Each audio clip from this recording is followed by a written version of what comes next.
Bonjour les amis, le cartographe des Indes boréales d'Olivier Truc, chapitre 106.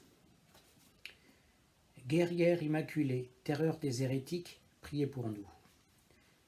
Les reines d'Issat. Isco s'appuya à l'arbre épuisé. Sa main droite pendait le long de son corps, retenant avec difficulté la hache. Il tentait de contrôler son souffle, mais sa poitrine ronflait comme la forge de Silbojok. Il n'y arriverait pas. Et alors tout serait perdu. Le vent qui balayait le sol gelé le transperçait, malgré son manteau en peau de renne et son bonnet en poil de renard. Son corps luttait pour résister à l'écroulement, son esprit pour savoir quoi ressentir en priorité. Peut-être que la maladie qu'il avait feinte auprès de Pontanus lui tombait dessus pour de bon. Il sentit une main se poser sur son épaule. Il ouvrit les yeux à regret avant de se redresser. « Tu devrais arrêter, tu vas te tuer. Laisse-moi terminer celui-ci. » Isco laissa le jeune homme le prendre par le bras et l'amener jusqu'au traîneau. Il s'assit lourdement sur les peaux de renne. Le jeune homme lui posa une cape sur les épaules et une peau sur les cuisses. « Ça va aller ?» Isco hocha la tête. Il voulut ébaucher un sourire pour remercier, mais sa poitrine le tirait. « Ça va déjà mieux, mentit-il. Je me repose un peu et je reviens vous aider. » Issat retourna au pain qu'Isco avait à peine entamé en 30 coups de hache. Quelques rares éclats d'écorche jonchaient la neige. Le jeune homme caressa la marque taillée dans le tronc, la marque de Saccard et d'Isco. Puis il brandit sa hache dans le ciel et l'abattit d'un coup net, juste sous la marque, à hauteur de bassin. Du traîneau où il se reposait, Isco apercevait la montagne qui faisait face, là où Saccard gisait. Il se demandait si ce dernier, d'où il était, pouvait voir son petit-fils en train d'abattre les herbes qui marquaient l'accès à son territoire sacré. Était-ce la fin d'un monde, ou le seul moyen de le sauver? Ici, Isco n'avait jamais franchi cette limite des arbres, fidèle à sa promesse muette de respecter le site de Saccard. Les coups de hache d'Issat renvoyaient un écho étouffé sur la neige. Des bruits identiques, mais plus faibles, provenaient d'ailleurs, là où d'autres lapons du clan abattaient aussi des arbres marqués. Depuis une semaine, jusqu'à plusieurs miles alentour, les hommes abattaient sans répit, choisissant des arbres à lichen pour que les rennes viennent manger sur les branches tombées au sol. Pour que les arbres abattus, marqués du signe Kieri, vraie raison de leur besogne fébrile, passent inaperçus parmi les autres. C'était la seule solution qu'ils avaient trouvée pour protéger le site. Depuis que les pasteurs avaient détruit le site de l'ancienne mine, Isco tentait de sauver celui de la Montagne Rouge. Il avait pu convaincre un pasteur qui l'accompagnait de partir réaliser des relevés, profitant que l'autre était occupé avec ses interrogatoires. Le pin tomba enfin. Plusieurs de ses branches étaient couvertes d'une mousse vert foncé qui reposait maintenant sur la neige. Celui-ci serait crédible comme arbre à lichen. Les rennes d'Issat traînaient non loin d'eux. Isco en voyait un à la fourrure claire, strié de 2 bandes plus sombres et aux larges poils. Il creusait de ses larges pattes de devant dans la neige, mais la croûte de glace tenait bon. Il s'échinait et finit par craqueler la glace.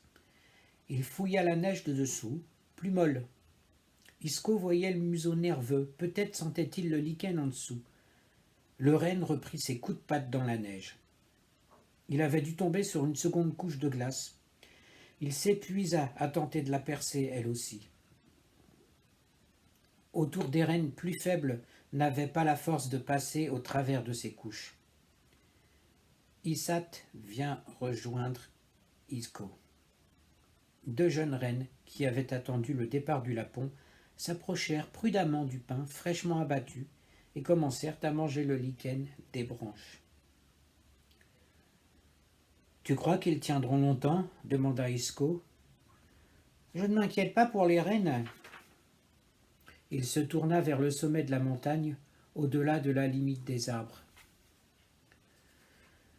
Ça suffira pour empêcher les pasteurs de trouver le site. » Ils cherchent maintenant des marques comme celle-ci pour identifier des sites.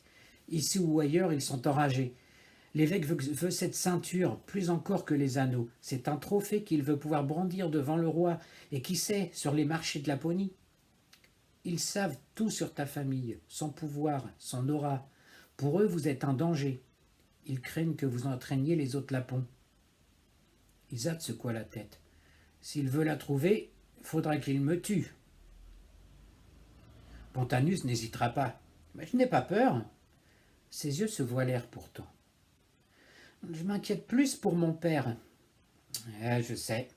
Aslak est différent. Il n'a pas ta détermination. Ne lui en veux pas. Isco regarda les jeunes reines qui mangeaient lentement le lichen de l'arbre.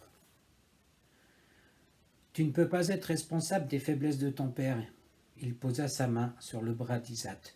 Ne le juge pas trop sévèrement. Tu vois ce rocher derrière cet arbre? Isat se tourna. Jamais je n'oublierai ce temps où j'ai habité dans la montagne avec ton clan. Quand Sakkar partait là-haut avec ton père, je l'attendais sur ce rocher. Je les entendais à 83 pas d'ici, exactement. Et à son retour, nous avions l'habitude de rester un moment à parler ou à rester silencieux. J'aimais beaucoup Sakkar. Tu sais combien les habitants de la toundra en parlent encore? Un groupe d'hommes approchait d'eux. Aslak et d'autres hommes du clan qui rentraient avant la nuit. Mais la nuit était encore loin. « Où est cet évêque qui nous en veut tant ?» demanda Issat. Isco regardait les hommes qui bifurquaient vers le campement le long de la rivière. Ils avaient l'air pressés. L'un d'entre eux venait vers eux. « Lui et ses pasteurs sont dans la région. Ils cherchent. J'ai pu les convaincre de partir pour réaliser des relevés parce qu'il était occupé avec ses interrogatoires. Mais ils sont comme des chiens fous. Celui de Stockholm, il est avec la femme que tu aimes? Et il menace de s'en prendre à elle si je ne lui désigne pas les sites. Je dois lui donner au moins des sites abandonnés. Le plus loin possible des vrais sites, pour gagner du temps. Gagner du temps pourquoi? Isco détacha son regard du groupe qui approchait et releva les yeux sur Isat. Je ne sais pas. L'un des lapins se dirigea vers eux, l'air agité. Venez, des hommes ont été vus à 2 jours d'ici. Il y avait au moins un pasteur parmi eux.